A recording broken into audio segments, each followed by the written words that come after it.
Hey guys, it's Big Deal, and we return to the wilds of the Yukon, where we hop on board once again behind the White Pass and Yukon routes, steam locomotive number 73, where we'll ride behind it southward into Alaska. If you haven't already watched it, be sure to check out part 1 of this video, available on this channel, where we steam into the Yukon.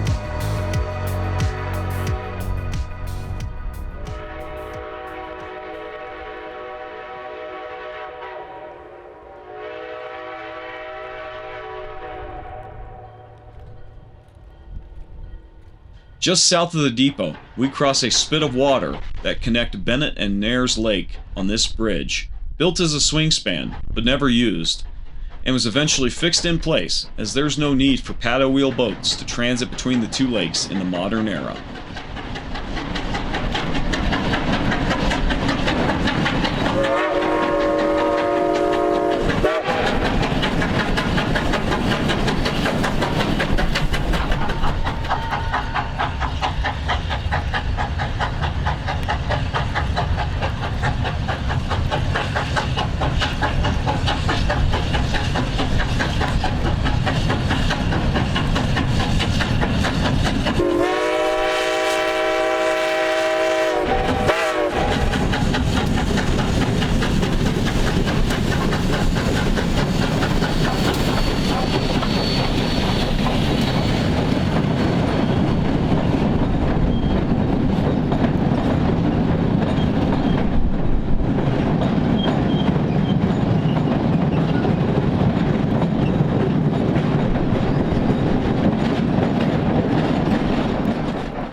Within milepost 57, we find Bridge 57A, a low-deck trestle, south of the siding at Watson, where 73 highballs past us at a speedy clip.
Once again at Pennington, the 73 steams past the ghostly structure of the abandoned section house that is slowly returning to the elements.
Along the serene shores of Lake Bennett, we find ourselves at Guardrail, the sharpest curve on the line, where the 73 slows down to navigate the 24-degree turn.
Arriving from Skagway on Saturday, we're once again at Bennett, where NRE built 3002, wearing the railroad's classic yellow and green paint, arrives with our support cars, including a tender from an Army 190 class steam locomotive, a Union Tank Lines car that once plied the rails at the Rio Grande, and 73 with its train in tow. Here, the two will be split to allow the 73 to storm the grade out of Bennett for our benefit.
At Fraser, we stop at the checkpoint for the Canadian border, and we steam past the water tank that has been out of service since 2013 that adjoins the depot building here. Inside this building is the water tank, with only its spout used to fill the tenders of thirsty locomotives exposed. The rest of the tank sat enclosed within its walls to protect its contents from the sub-freezing air.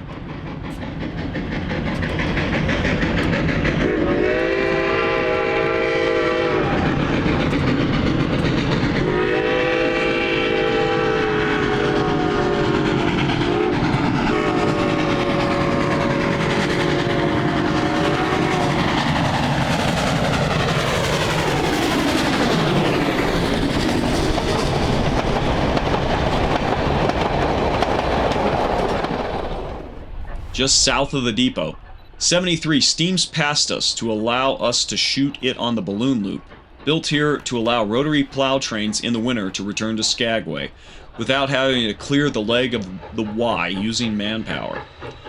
Beyond us, more of the coast mountains reach ever skyward to receive their snowcap for the winter.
Our time at Fraser is over, and the 73 once again tucks into the balloon loop here to allow our diesel-powered support train to take the main ahead of us once again.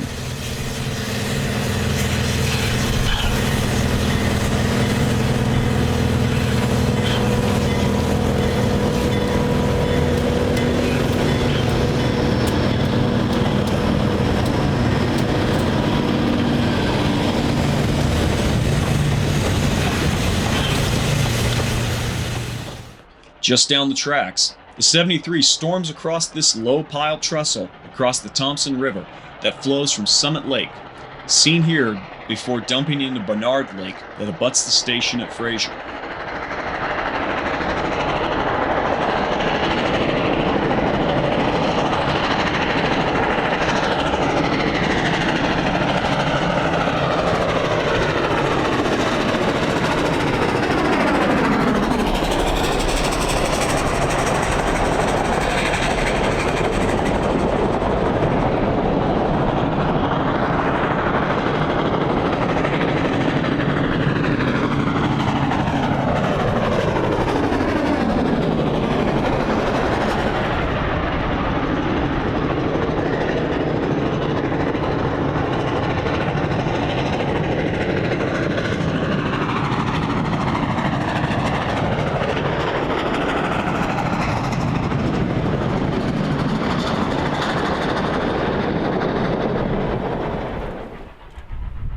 Hammering hard up the gentle grade but on a long straightaway, we find the 73 leaping over more tributaries of the mighty Yukon River at Gateway, the highest point of the railroad, around 2,950 feet above sea level, after having climbed a 4% grade from Fraser, before it will drift down to the gap at White Pass. Trackside, we see a steel tank on wooden supports, placed here long ago by the railroad, to help keep the army of Caterpillar tractors in service to keep the line moving during the winter season.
As we approach the summit from the Canadian side, we encounter the 73 roaring along one of the numerous shallow lakes carved by the ancient glaciers that shape this near-lunar landscape.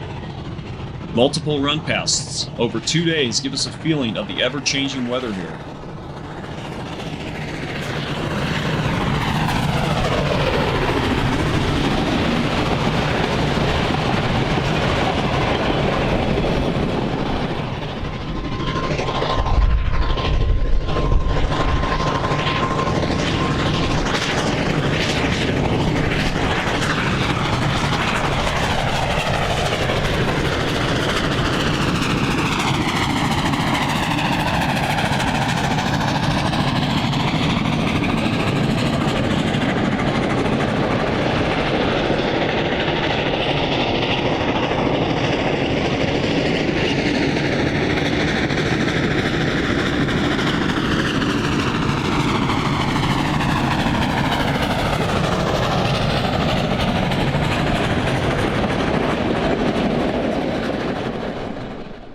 At Divide, we travel on another new piece of trackage, the Summit Loop, constructed in the winter of 2018.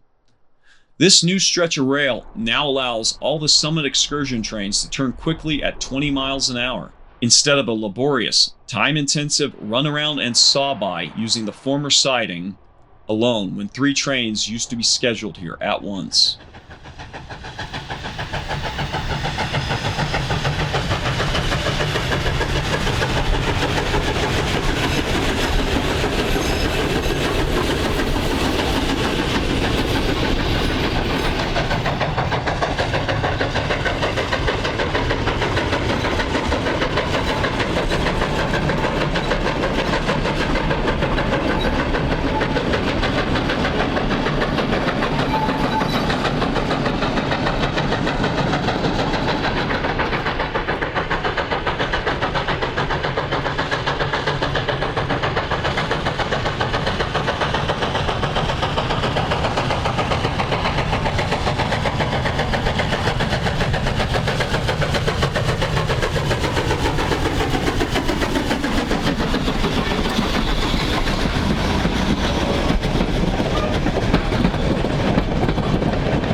Crossing the border into the United States at White Pass Summit, we travel back into the 49th state and begin our journey down the steep grade towards Skagway.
Once again at Gulch, the 73 steams southward under ever-improving sunlit skies, leaving the original main line for the 1969 built improvement through the new tunnel and the curved span over the canyon.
At Inspiration Point, we gaze down the Skagway River Valley to its namesake, some 11 miles away from us and 2,000 feet below.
Once again, we pierce through Tunnel Mountain and cross the narrow trestle, leaping across the gaping maw of the crevasse as the train slithers its way down the cliff face.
haunting echo of 70s whistle reverberates across the valley.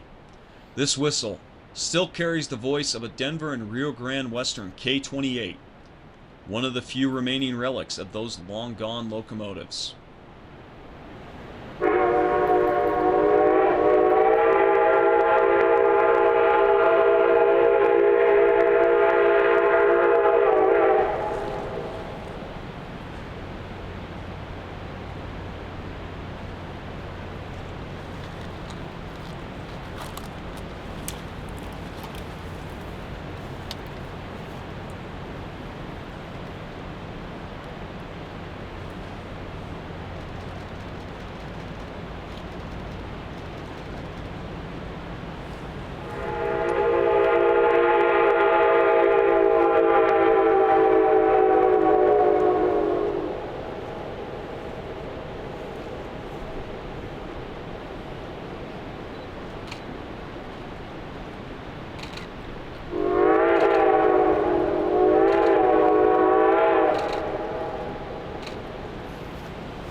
Here, just below Glacier Siding, the 73 returns to pick us up for the return to Skagway, completing a wonderful 3 days on this famed landmark of a railroad. We've covered all 67 miles of active railroad, some of it many times over, including one day at a length that outranks even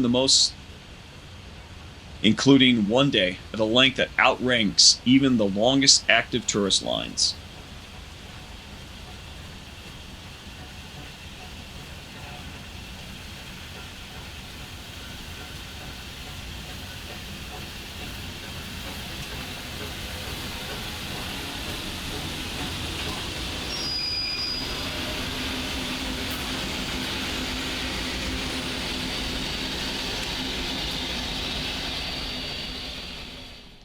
Like all railroads, while it's a sum of its parts, the most important part is all the people that make it happen.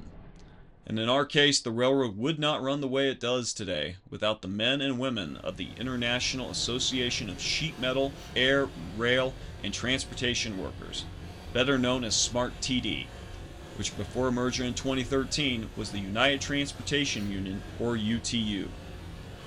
Division 1787 is a local just for the White Pass employees, and their professionalism is what keeps this treasure running like a Swiss watch.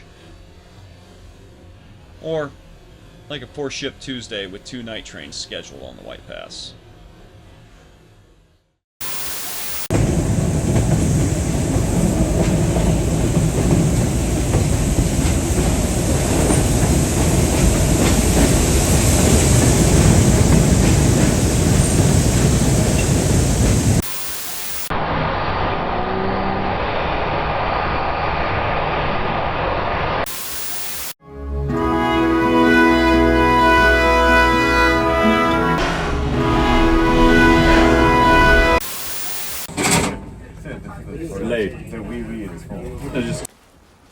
Okay, what is wrong with this picture? I was, driving on the wrong side of the road. I can explain that. You see, I'm not used to your rules up here, and I was... That's not it. This writing on the side of your vehicle. Oh! How did that get there? Those kids at the garage, I just stopped for like... Whatever. My concern is the sensibilities of a certain distinct and viable part of Canadian society. Les Québécois. Huh? French Canadians. Oh, yeah, those guys, sure. If you wish to avoid prosecution, I would advise that you comply with our language laws, which specifically prescribe that all signs be in both English and French, Canada's 2 official languages. Okay. I do have to fine you. That'll be $1,000 Canadian, or 10 American dollars if you'd prefer.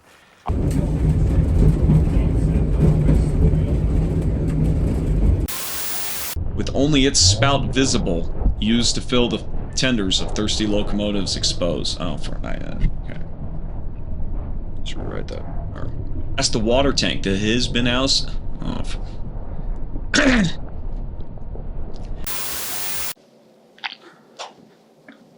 You thought the video was over? It is. But if you haven't already, make sure you click like and subscribe. And that way you can get more content like this delivered right to you. And if you haven't already, check out another one of these videos here before you leave. I'd like to thank you for watching. I'm Big Deal.